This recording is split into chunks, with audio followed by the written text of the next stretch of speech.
বাঙালির ১২ মাসে ১৩ পার্বণ, আর এক একটা পার্বণ এক এক জায়গায় ভীষণভাবে প্রসিদ্ধ। আমাদের বীরভূমে শীতলা ষষ্ঠীর দিন বাসি খাওয়ার প্রচলন আছে।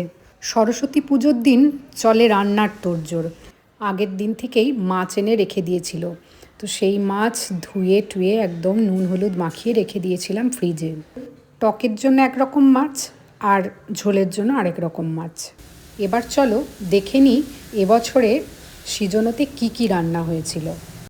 এবছর তবে সেরকম বিভিন্ন ধরনের পদ রাঁধিনি, সামান্যই হয়েছিল।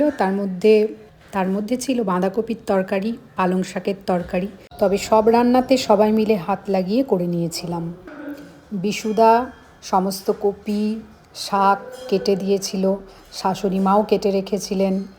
আর এই দেখুন আমার সুবীরবাবু রান্না করতে বসেছিলেন।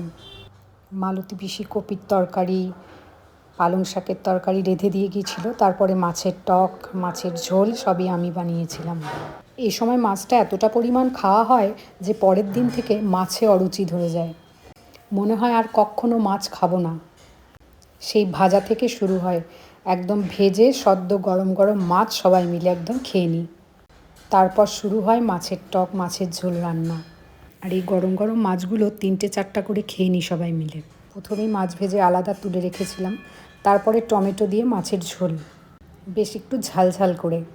এরপর করেছিলাম কাঁচা মাছের টক। শাশুড়িমা অন্যদিকে ভাত চাপিয়ে দিয়েছিল।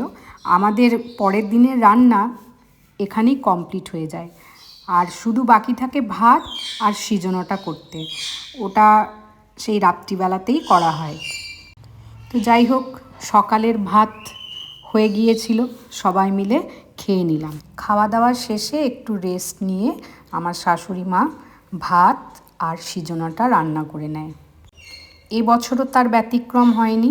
মা যথারীতি সন্ধে চাপিয়ে দিয়েছিল সৃজনও, আর একদিকে ভাত। এই সৃজনতে সবই গোটা সেদ্ধ। এই গোটা সবজির সাথে থাকে কালো কলাই আর বরবটি কলাই।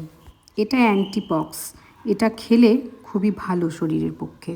যাই হোক, পরের দিনের সব রান্না কমপ্লিট হয়ে গিয়েছিল। এবছর ভাজাভুজি কিচ্ছু হয়নি।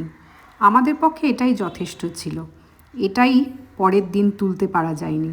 এবছরের সরস্বতী পুজোটা এভাবেই কেটে গেল। আজকের মতো এইটুকুই বন্ধুরা। ভিডিওটি কেমন লাগলো অবশ্যই কমেন্ট করে জানিও। দেখা হবে আবার পরবর্তী ভিডিওতে। সকলেই ভালো থেকো, সুস্থ থেকো।